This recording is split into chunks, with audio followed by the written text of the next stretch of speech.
ఇప్పుడు ప్రపంచ వ్యాప్తంగా భారతీయులు ప్రతి పండుగను మలబార్తో జరుపుకుంటారు. ఎందుకంటే మలబార్ అందిస్తుంది అద్భుతమైన అవకాశాన్ని. ఇది మీ పండుగలను మరింత ప్రత్యేకంగా చేస్తుంది. కాబట్టి ఇప్పుడు ఎక్కువ సేవింగ్, ఎక్కువ సంతోషాలు, ఎక్కువ సంబరాలు. ప్రతి పండుగకు మలబార్ గోల్డ్ అండ్ డైమండ్స్. ఓడలు బళ్ళవుతాయి, బళ్ళు ఓడలవుతాయి అనే సామెత తెలుసు కదా. ఇప్పుడు విజయనగరం జిల్లాలో అదే జరుగుతుందట. నిన్న మొన్నటి వరకు ఎదురులేని నేతగా ఉన్న ఆయనకి ప్రత్యర్థి ఎదురొచ్చేసరికి ఓర్చుకోలేకపోతున్నారట. సీఎం స్థాయి అని చెప్పుకున్న ఆ నేత ఇప్పుడు స్థాయి మర్చి వ్యాఖ్యలు చేస్తున్నారట. అందలానికి అలవాటు పడి అవమానాన్ని ఆకలింపు చేసుకోలేకపోతున్నారు బొత్స. ఇంతకీ సత్యనారాయణది ఆత్మన్యూన్యత భావమా, అవమానాన్ని కూడా అవకాశంగా మలుచుకొని రాజకీయ ఎత్తుగడా? ఉత్తరాంధ్ర రాజకీయాలే అంతా చాలా సెటిల్డ్గా, సైలెంట్గా ఉంటుంది. అలాంటి చోట ఇప్పుడు కొత్త రాగం వినిపిస్తోంది. సరికొత్త రాజకీయం కనిపిస్తోంది. నన్ను అంతమోదించాలని చూస్తున్నారా? నాపై ఎందుకింత పగ? నన్ను అవమానపరచాలని చూస్తున్నారా? నాపై ఎందుకింత ద్వేషం? బాధాతాప్త హృదయంతో భయం ఆవరించినట్లుగా ఉన్న మాటలు ఎవరివో కాదు. సంచలన రాజకీయాలకు పెట్టింది పేరైన శాసనమండలి విపక్ష నేత బొత్స సత్యనారాయణవే. నిన్న మొన్నటిదాకా గెలుపోటములతో సంబంధం లేకుండా ఉత్తరాంధ్ర రాజకీయాలను సాధించిన వ్యక్తి ఇప్పుడు ఇలాంటి స్టేట్మెంట్లకు పరిమితమవడం బొత్స అభిమానులకు అస్సలు మింగుడు పడడం లేదట. 40 ఏళ్ల రాజకీయ జీవితంలో ఎన్నో ఒడిదుడుకులను చవిచూసిన బొత్స సత్యనారాయణ ఇలా మాట్లాడింది అంటూ నోరెళ్లబెడుతున్నారట. జిల్లాలో తమ నాయకుడికి తిరుగులేదనుకున్న అనుచరులంతా తమ నాయకుడే నన్ను చంపాలనుకుంటున్నారా అంటూ చోటామోటా నేతగా మాట్లాడే పరిస్థితి ఎందుకొచ్చిందంటూ ఆరాలు తీస్తున్నారట. ఉత్తరాంధ్ర టైగర్గా అభిమానులు గొప్పగా చెప్పుకునే వ్యక్తి ఇప్పుడిలా మాట్లాడుతున్నారంటేనే గుసగుసలు మొదలైపోయాయి.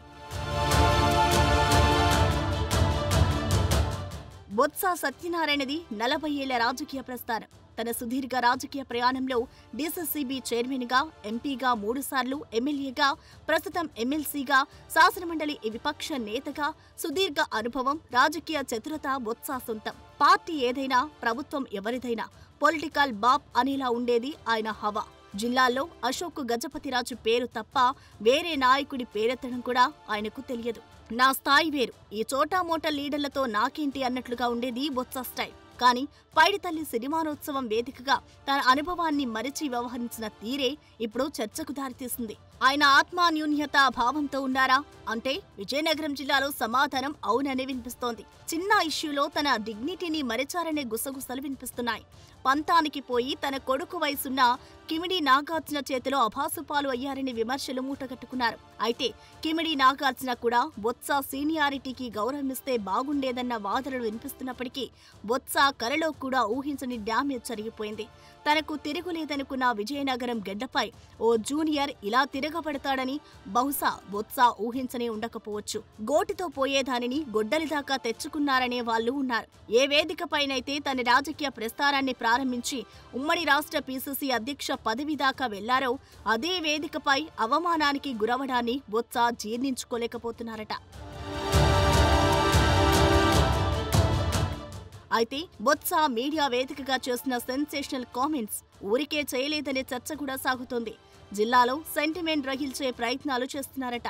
బొత్స లాంటి వారికి అవమానం జరిగిందా, చంపాలనుకుంటున్నారా అని ప్రజల మధ్య చర్చ జరిగేలా చేయడమే దీని వెనుకున్న పొలిటికల్ ప్లాన్ అంటున్నారు ఇంకొందరు.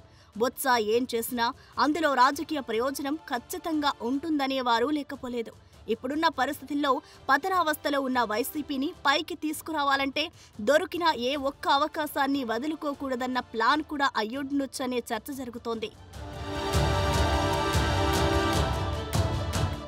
ఇదిలా ఉంటే ఈ ఇష్యూలో బొత్సకి వైసీపీ నేతల మద్దతు దొరకపోవడం మరో ఇంట్రెస్టింగ్ పాయింట్.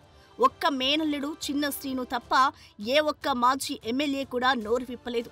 దీంతో బొత్సకి అవమానం జరగాలని వైసీపీ నేతలు కూడా ఎదురుచూస్తున్నారా అనే అనుమానం కలగకమానదు. బొత్స సత్యనారాయణ దయతో ఎమ్మెల్యేలపైన వారు కూడా కనీసం సంఘీభావం తెలపకపోవడం కూడా అనేక అనుమానాలకు తావిస్తోంది. బొత్స సిఫార్సుతో ఎంపీటీసీ నుంచి ఎంపీ పదవులు పొందిన వారున్నా ఒక్కరు కూడా ప్రెస్ మీట్ పెట్టి ప్రశ్నించలేదు.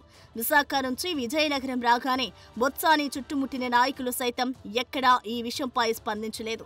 మరోవైపు కొందరు వైసీపీ మాజీలు సైతం నాగార్జున నిర్ణయంపై హర్షం వ్యక్తం చేస్తున్నట్లు గుసగుసలు వినిపిస్తున్నాయి. అందువల్ల బొత్సాది ఆత్మాన్యూన్యత భావమా లేక అవమానాన్నే అవకాశంగా మలుచుకోవనే రాజకీయ వ్యూహమా అన్నది త్వరలోనే తేలిపోతుందంటున్నారు.